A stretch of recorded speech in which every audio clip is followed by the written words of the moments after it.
বারাসাত পৌরসভার ৩৫ নম্বর ওয়ার্ড সংলগ্ন হৃদয়পুর ১ নম্বর বেঙ্গল কেমিক্যাল সংলগ্ন পুকুর থেকে উদ্ধার দেহের বিভিন্ন অংশ। প্রসঙ্গত গত ৩ থেকে ৪ দিন ধরেই পুকুরের মধ্যে ভেসে থাকতে দেখা যায় কিছু প্লাস্টিক।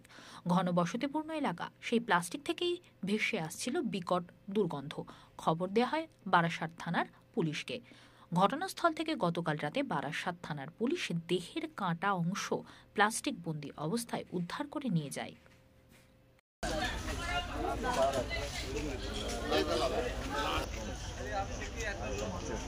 উপরে ফেল, বস্তার উপর মাছটা ফেল, বস্তার উপরে ফেল মাছটা।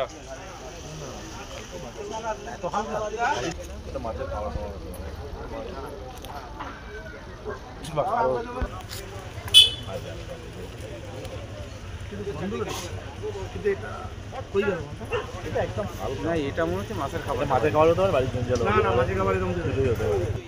ওই দিক দিয়ে না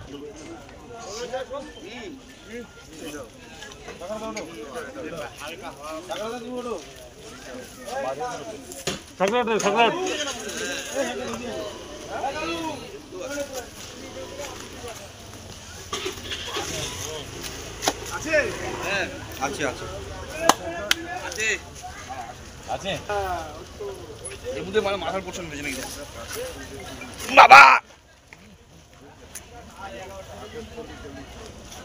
এদের জল ভরে পড়ে গেছে, এই যে জলটা ফেলে দিই।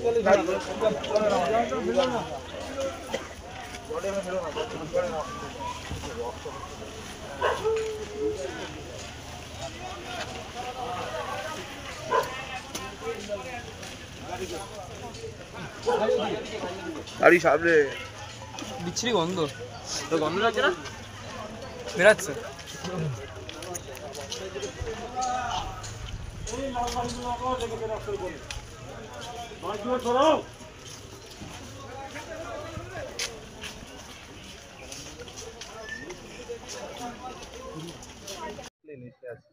আজকে দেখলাম, আজকে যতক্ষণে এসেছি ততক্ষণে তো বডির মানে প্লাস্টিকের বডি ভেসে উঠেছে। কালকের মতোই সেম অবস্থা। কালকে পাওয়া গেছিলো বডির একটা অংশ, আজকে বাকি অংশ পাওয়া গেল। কটা প্যাকেট পাওয়া গেছে? কালকে একটা প্যাকেট পাওয়া গেছে, পশ্চাৎদেশ বাকি 3টে প্যাকেট পাওয়া গেল আজকে। এরকম জনবহুল এলাকা, এরকম মানে এরকম ঘিঞ্জি এলাকার মধ্যে এভাবে দেহ ফেলে রেখে চলে যাচ্ছে। দেখুন, বারাসাতে মানে যে নিরাপত্তা ব্যবস্থা, সেটা কি দেখতে পাচ্ছেন?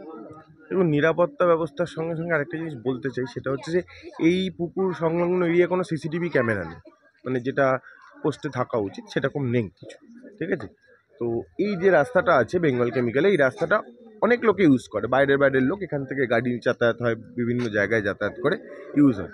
এলাকাবাসীদের কথা, এলাকায় কোনো কেউ মিসিং হয়নি এবং এলাকার কোনো মিসিং কমপ্লেন এখন থানাতেও আসে। তো এটা হতে পারে এলাকার বাইরে বা এলাকার ভিতরে, সেটা তো পুলিশ তদন্ত করবে, সেটা তো আমাদের জানার কথা নয়। তবে এরকম ঘটনা বেঙ্গল কেমিক্যাল চত্বরে এর আগে কখনো ঘটেনি। আপনার নাম? আমার নাম সাহেব পাল। পুকুরটা 1 নম্বর বেঙ্গল কেমিক্যাল, হৃদয়পুর।